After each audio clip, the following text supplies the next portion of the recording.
तो हमारा next point है इनकम। आज हम इनकम से रिलेटेड जर्नल एंट्रीज को देखने वाले हैं। तो अगर मैं इनकम की बात करूं तो अकाउंटिंग के अंदर इनकम को हम 3 तरीके से डिवाइड करते हैं। पहला होता है हमारा income received on due date. ऐसी इनकम जो ड्यू डेट पर रिसीव हो जाए वो हमारी income received on due date कहलाएगी।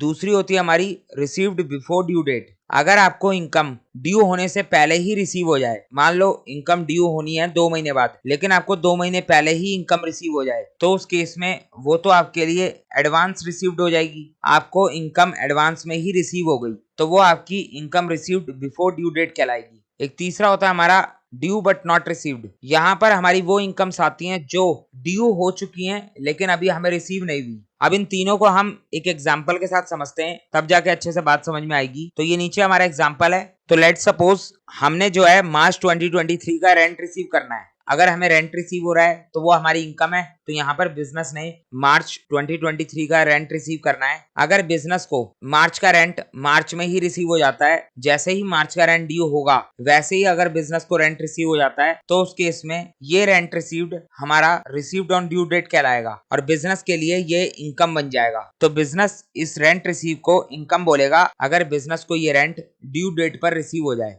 अब अगर मान लो ऐसा हो जाए कि मार्च का रेंट आपको जनवरी में ही रिसीव हो जाए, रेंट मार्च का है लेकिन आपको रिसीव जनवरी में ही हो गया, तो ये तो रेंट आपको एडवांस में रिसीव हो गया। तो अगर ऐसा होता है कि आपको एडवांस में ही कोई इनकम रिसीव हो जाती है, तो उस केस में आप उस इनकम को, उस रेंट को इनकम ना बोलते हुए उसको आप नाम दोगे रेंट रिसीव्ड इन एडवांस। ये आपकी इनकम नहीं है। जनवरी में आप इसे इनकम नहीं बोल सकते। जनवरी में अगर आपको मार्च का रेंट रिसीव होता है वो आपका रेंट रिसीव इन एडवांस कहलाएगा। और कब तक कहलाएगा? तो आपको यहाँ पर जनवरी में रेंट एडवांस में रिसीव हुआ था, तो जनवरी से लेके मार्च तक, मार्च में आपका रेंट ड्यू हो जाएगा। तो जब आपको एडवांस में रेंट रिसीव हुआ था तब से लेकर जब तक रेंट ड्यू ना हो जाए तब तक हमारा ये एडवांस में रिसीव करा गया रेंट हमारे लिए रेंट रिसीव इन एडवांस कहलाएगा और ये बिजनेस की लायबिलिटी होगा। तो अब ये रेंट रिसीव इन एडवांस होता क्या है, क्यों ये हमारी बिजनेस की लायबिलिटी बनता है, इसकी जर्नल एंट्री किस तरीके से होती है, इसको प्रॉफिट एंड लॉस में कैसे दिखाया जाता है, बैलेंस शीट में कैसे दिखाया जाता है, आपको ये सारी बातें समझनी है। तो इसके लिए मैंने एक सेपरेट वीडियो बना रखी है इनकम रिसीव इन एडवांस के ऊपर। आपको डिस्क्रिप्शन बॉक्स में उस वीडियो का लिंक मिल जाएगा, आप जाके उस वीडियो को देख लो।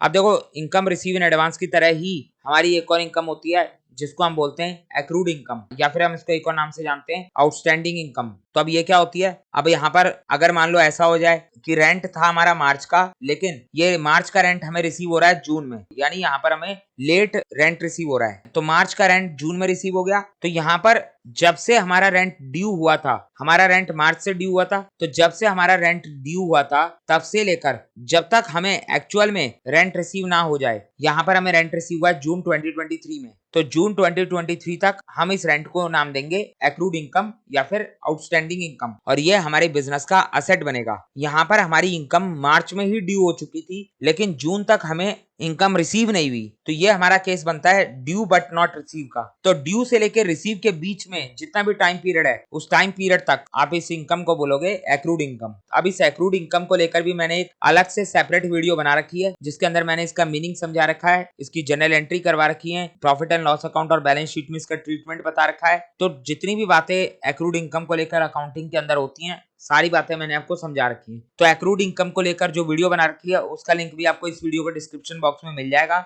आप जाके उसको भी देख लेना। तो यहाँ पर हम आज ना ही इनकम रिसीव इन एडवांस की बात करने वाले हैं और ना ही हम एक्रूड इनकम की बात करने वाले हैं।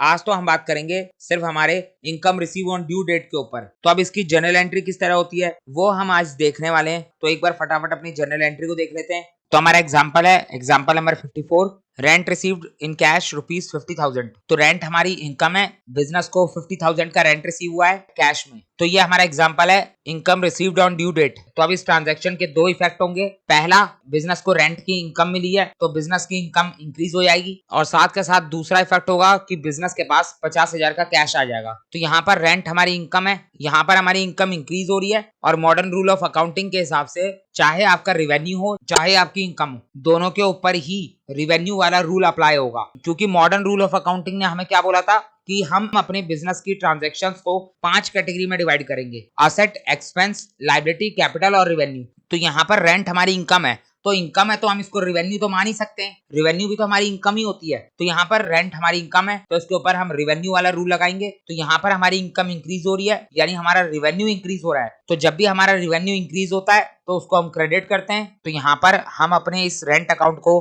क्रेडिट करेंगे 50,000 से, ये हमारी रेंट की इनकम है। और साथ के साथ बिजनेस के पास 50,000 का कैश आएगा तो बिजनेस का कैश इंक्रीज होगा। कैश हमारा असेट है, जब भी हमारा असेट बढ़ता है तो उसको हम डेबिट करते हैं। तो यहाँ पर हम कैश अकाउंट को डेबिट करेंगे 50,000 से। तो हमारी एंट्री बन गई cash account debit to rent account. Rent हमारी इनकम है जो कि इंक्रीज हुई है और साथ के साथ हमारा कैश भी इंक्रीज हो रहा है। तो समझ में आ गया आपको। एक और एग्जांपल देखते हैं, example number 55, rent receive by cheque ₹70,000। तो सेम एग्जांपल है, ऊपर वाले एग्जांपल में कैश में रेंट रिसीव हुआ था जबकि यहाँ पर चेक से रेंट रिसीव हुआ है। तो एंट्री तो सेम होगी, बस यहाँ पर कैश की जगह पर बैंक आ जाएगा। तो एक तरफ तो बिजनेस की रेंट की इनकम इंक्रीज होगी, बिजनेस को रेंट रिसीव हुआ है तो रेंट की इनकम इंक्रीज होगी। अब इसके ऊपर हम रिवेन्यू वाला रूल लगाएंगे, रिवेन्यू इंक्रीज होगा तो हम क्रेडिट करेंगे। तो यहाँ पर हमारी इनकम इंक्रीज हो रही है तो हमने इसको कर दिया टू रेंट अकाउंट 70,000 और साथ के साथ बिजनेस के पास 70,000 का चेक आया है तो बिजनेस का बैंक 70,000 से इंक्रीज हो जाएगा। बैंक भी हमारा एसेट होता है, एसेट बढ़ेगा तो उसको हम डेबिट कर देंगे। तो यहाँ पर आप बैंक अकाउंट को डेबिट करोगे, इसको सही कर लेना, यहाँ पर बैंक अकाउंट आएगा, बैंक अकाउंट 70,000 से डेबिट होगा और हमारी एंट्री बनेगी bank account debit to rent account. तो समझ में आ गया आपको, नरेशन लिख लोगे being the rent received by cheque. तो क्लियर है। तो ये हमारी दो एंट्री हो गई income received on due date के ऊपर। तो ये हमारा income received on due date का पॉइंट कंप्लीट हो गया। बाकी आपको रेंट रिसीव इन एडवांस के ऊपर अलग से वीडियो मिल जाएगी और एक्रूड इनकम के ऊपर भी अलग से एक वीडियो मिल जाएगी। तो इन दोनों वीडियोस का लिंक आपको इस वीडियो के डिस्क्रिप्शन बॉक्स में मिलेगा। तो आप जरूर जाके सबसे पहले एक्रूड इनकम को देख लो, उसके बाद रेंट रिसीव इन एडवांस को देख लेना और जाके जरूर देखना, तभी आपका ये इनकम वाला पॉइंट कंप्लीट होगा। इसको यहाँ पर आधा मत छोड़ देना, कंप्लीट जरूर करना वरना आगे जाके दिक्कत हो जाएगी। तो हमारा 7th पॉइंट कंप्लीट हो गया। अब हम अपनी अगली वीडियो में अपने अगले पॉइंट को देखेंगे।